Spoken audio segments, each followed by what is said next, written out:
Greetings from Anonymous. Please be aware of the following facts. 1. One of the alleged rapists has made several public statements admitting that he did have sex with Raetaeh on the night in question. He admits she was inebriated at the time, also that she was throwing up during the act.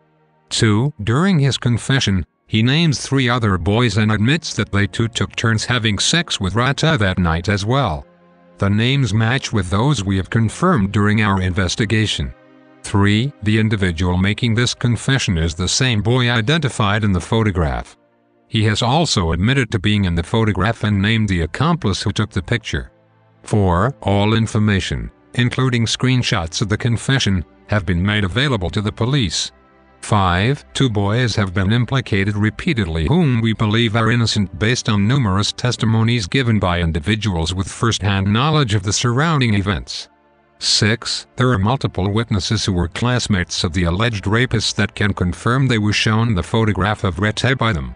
7. At the very least, there was a house with a minimum of half a dozen underage students consuming alcohol and engaging in sexual intercourse. What happened in this house resulting in the spread of child pornography? This much the police will agree to. No charges have been filed in regards to this. Why is Anonymous involved in this case? We are involved because the facts above clearly illustrate that several crimes have been committed in Nova Scotia. A 17-year-old girl killed herself because the police failed to do their jobs and charge a single person for any of them.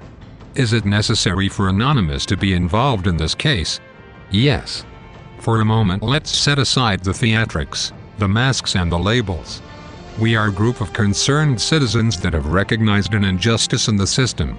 We have taken it upon ourselves to point out that injustice to the public, and we are asking the police to correct their incompetent handling of this case. A young girl has already died from it. An image of a 15-year-old girl having sex was viral in Cole Harbour District High School. Neither the school nor the police dispute this. By legal definition, that image was child pornography. By some estimates, hundreds of individuals have already seen the photograph, including many adults. The police have seen the photograph. The fact that this evidence was disregarded as inappropriate for any kind of arrest by the police is unconscionable. What the police are saying to the citizens of Nova Scotia is clear. Having underage students drinking and having sex in your home is not a crime in our community.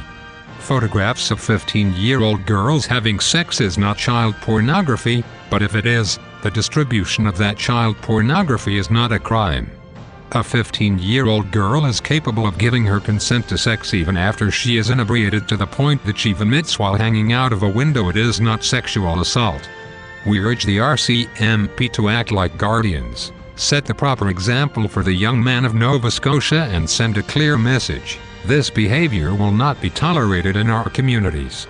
The women and young girls of Nova Scotia should not have to live in fear or be forced to hide evidence of a rape because they will be called whores. As we have previously warned, the identities of these individuals have already begun to circulate online independent of our own actions. We have done our best to keep those names from being released. 2 young men are being implicated in a crime we know they did not commit. Is it illegal for us to release their identities and let the world know that they are innocent? What justice will be made available to them once their names are slandered throughout the world and for all time? It is not for the police to decide. The facts presented here do not constitute a crime. That is the responsibility of a jury. A claim of sexual assault has been made. There is photographic evidence of it.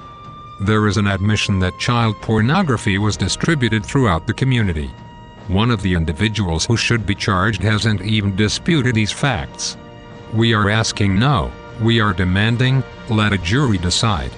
Follow your own procedures and protect the innocent. We do not seek vigilante justice.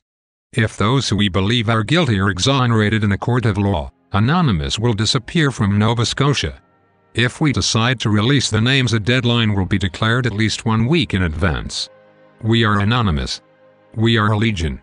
The honest support us. The corrupt fear us. The heroic join us. Expect us.